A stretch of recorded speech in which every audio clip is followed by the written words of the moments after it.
ನೀವು ಯಾವ ರೀತಿ ಅದಕ್ಕೆ ಸೆಲೆಕ್ಟ್ ಆದ್ರಿ? Very strange. ಸೆಲೆಕ್ಟ್ ಆಗಿದ್ದು 2 ಸೆಕೆಂಡ್ ಸರ್. ಹ್ಮ್.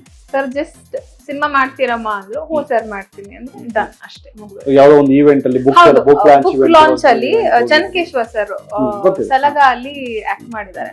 ಸೊ ಅವರು ನನ್ನ ಮೊದಲನೇ ನಾಟಕದ ನಿರ್ದೇಶಕರು ಅವರು. ಸೊ ಅವ್ರ ಜೊತೆಗೆ ಸಾಕಷ್ಟು ಕಾಲ ಕಳೀತಾ ಇದ್ದೆ. ಸೊ ಆವಾಗ unfortunately V last him.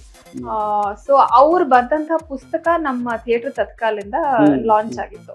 So ಅವಾಗ Vijay sir he was the guest, chief guest ಆಗಿದ್ರು. ಸೊ ಅಲ್ಲಿ ನನ್ನನ್ನ ಮೂಲತಃ ತಾವು ರಂಗಭೂಮಿಯಿಂದ ಬಂದವರು. ಆ ರಂಗಭೂಮಿಯಲ್ಲಿ ತಾವು ಪಟ್ಟಂತಹ ಶ್ರಮಗಳೇನು ಮತ್ತೆ ಆ ರಂಗಭೂಮಿಯಲ್ಲಿ ಇರುವಂತಹ ವಿಶೇಷತೆ ಏನು? ಸರ್ ಶ್ರಮ ಅಂತ ನಾನು ಎಲ್ಲೂ ಹೇಳೋದಿಲ್ಲ. ಯಾಕೆ ಅಂತಂದ್ರೆ ಅದು ತುಂಬಾ ಚಿಕ್ಕ ಫೇಸ್ ನಂದು. ಶ್ರಮ ಪಡೋರು ಅಂತವ್ರು ಅಂದ್ರೆ ಅವ್ರ ಜೀವನನೇ ಮುಡಿಪಾಗಿಟ್ಟಿದ್ದಾರೆ ರಂಗಭೂಮಿಗೆ. ಏನೋ ನಂಗೆ ಒಂದ್ ಸ್ವಲ್ಪ ವರ್ಷ ನನ್ಗೆ ಅಲ್ಲಿ ನೋಡಕ್ ಸಿಕ್ತು.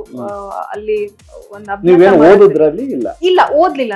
ನಾನು ಓದ್ ಮುಗಿಸ್ಕೊಂಡು ಸೈಮಲ್ಟೇನಿಯಸ್ ಆಗಿ ನಾನು MBA ಮಾಡ್ತಿದ್ದೆ. ಕೆಲ್ಸ MBA along with all everything was merged for me.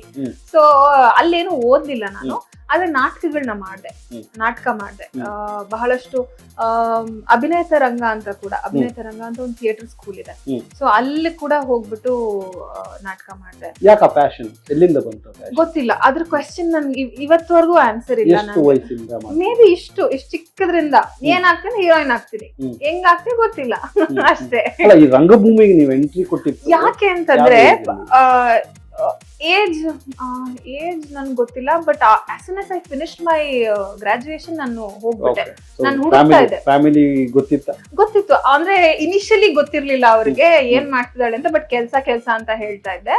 But ಆಮೇಲೆ when it started time frame ಅನ್ನೋದು ಸ್ವಲ್ಪ ಲೇಟ್ ಆಗಕ್ ಶುರು ಆಯ್ತು. ಅವಾಗ ಬಿಕಾಸ್ ಯೂಶಲಿ ರಿಹರ್ಸಲ್ಸ್ ಎಲ್ಲ late night in the sense ಒಂದು 9 ಗಂಟೆವರೆಗೂ ಆದ್ರೂ ಇದ್ದೇ ಇರುತ್ತೆ.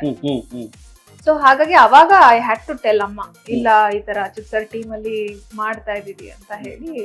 So that is how it happened.